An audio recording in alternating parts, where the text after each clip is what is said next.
How's it going, guys, and welcome to today's video.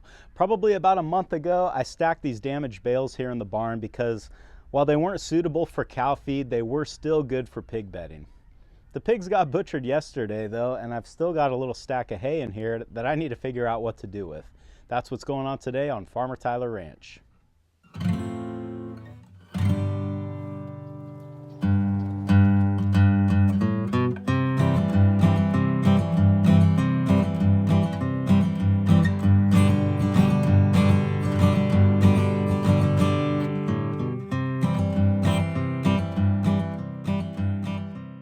Now, if you're new to the channel and you're wondering why would I even have those damaged bales to begin with, let me tell you a little story.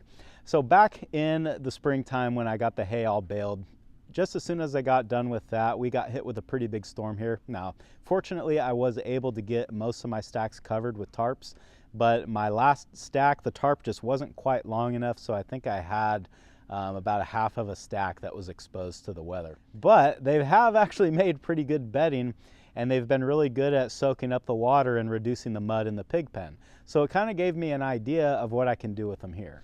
In my big corral here, from the manger to the water trough, as you can imagine, gets a lot of traffic.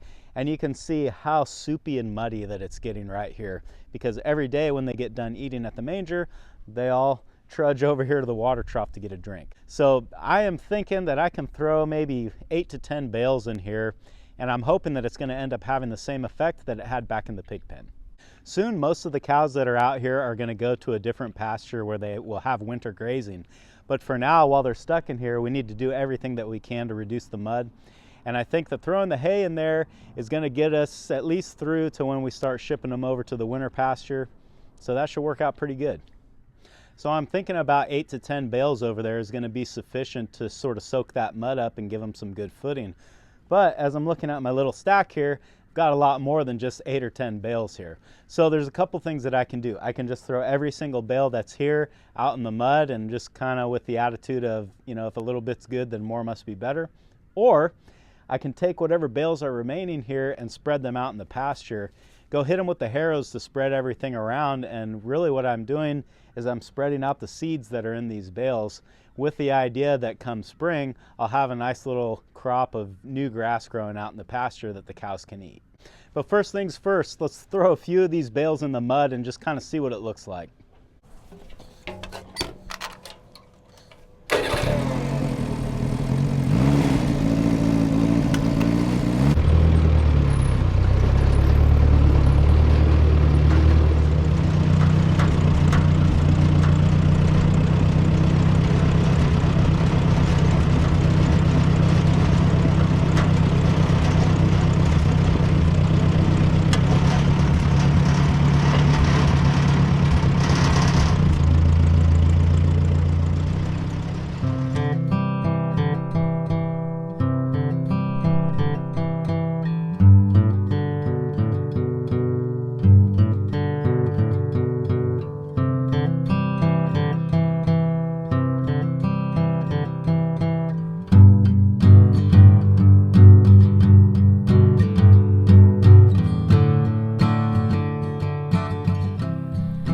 Cut these bales open and started to toss them out into the corral, I was actually really surprised at how good a shape they were in.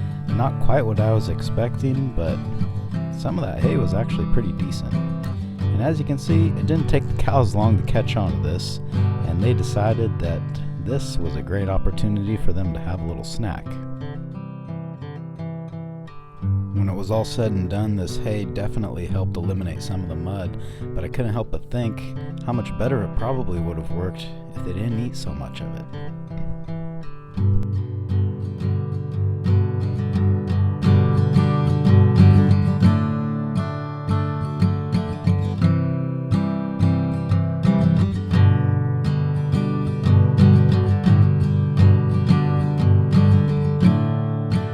I figured that they were going to eat a little bit, but I think it's pretty safe to say that the hay looked a little bit better to them than it looked to me.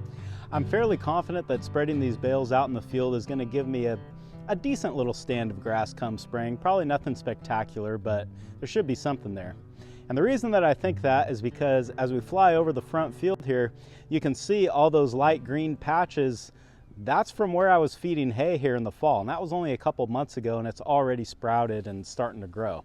So I think if I spread these bales out and harrow them in the backfield where I did some aerating here a few months back, maybe the results will be even better.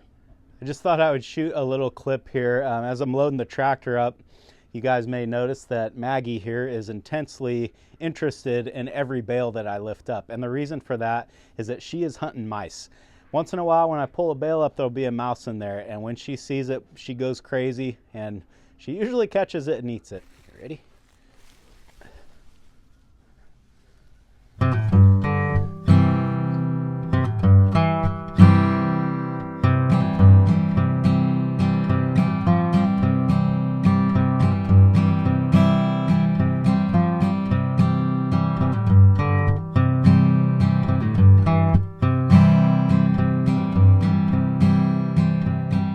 Every time I think that we're gonna find one, there's nothing there.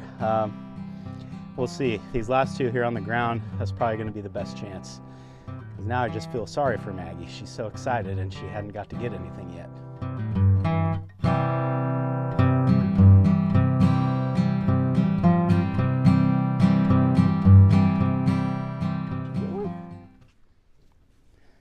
Ooh, there you got one. Good girl.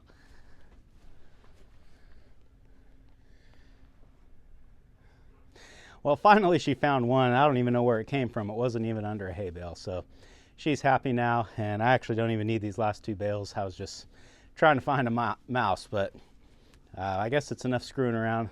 Time to get back to work.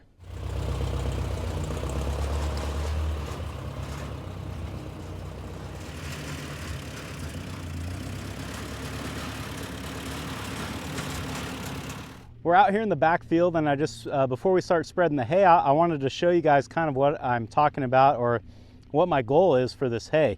Right here in this green patch where I'm standing is a spot where I must have dropped a flake of hay or something when I was feeding in the fall.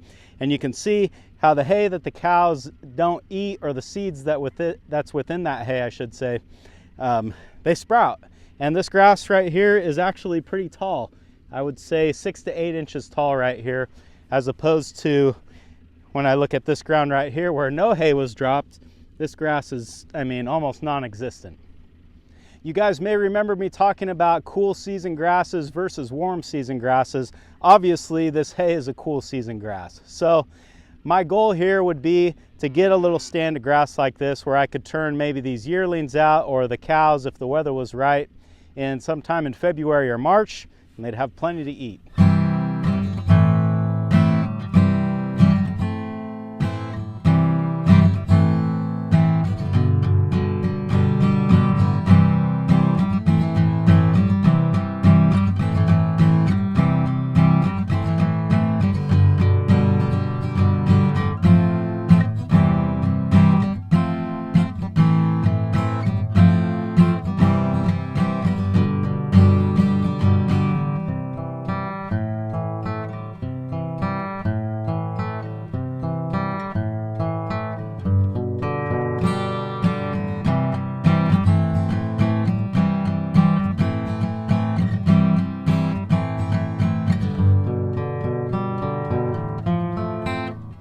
I've got pretty decent coverage on about 3 checks here.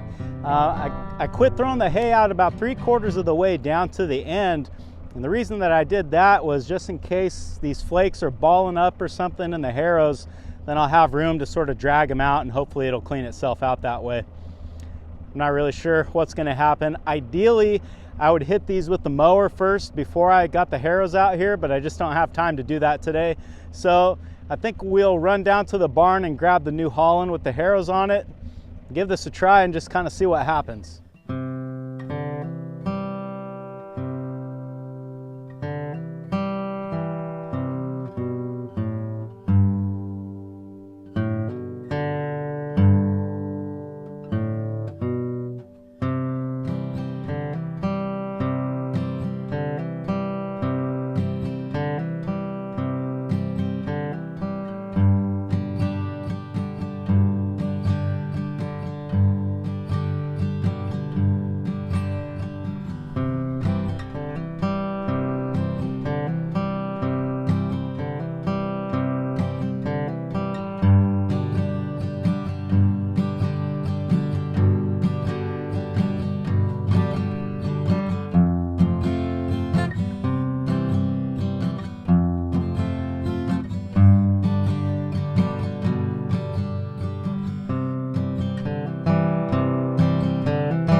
Well, to tell you guys the truth, this really actually didn't turn out as good as I hoped it would. I was really hopeful that the hay would be a little more evenly distributed. And I think that my big problem here is that the spring tooth harrow isn't really meant to do that. A drag harrow would have been ideal for this, but unfortunately, I don't have one of those. Now that I think of it, pretty much anything can be used as a drag harrow. Gate, panel, yeah, a lot of stuff like that would work. So maybe I'll see if I can scare something up, run out here with the side-by-side real quick and see if I can't fix this up a little bit. If you're afraid of looking stupid, you're never gonna learn anything, because as I look at this right now, I'm thinking, this is kind of stupid. I decided that I could probably come up with a quick little makeshift drag, and I thought to myself, what is the most white trash way that I can do this? And I think I figured it out.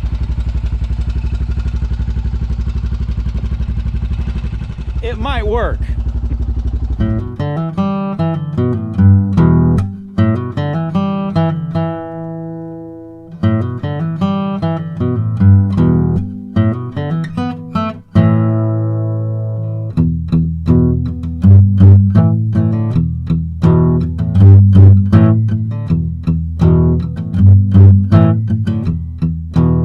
Learned something today, and if I get some junk bales like this that I need to get rid of again, I'll have a lot better idea moving forward what to do with them. It'll be really interesting to see what this looks like in a couple of weeks. I still think that something will grow here. No, it won't be uniform, it won't be pretty, but I don't think the cows are going to care when they're eating it. Thanks for hanging out in the field with me today, guys, and I hope I'll see you again on Farmer Tyler Ranch.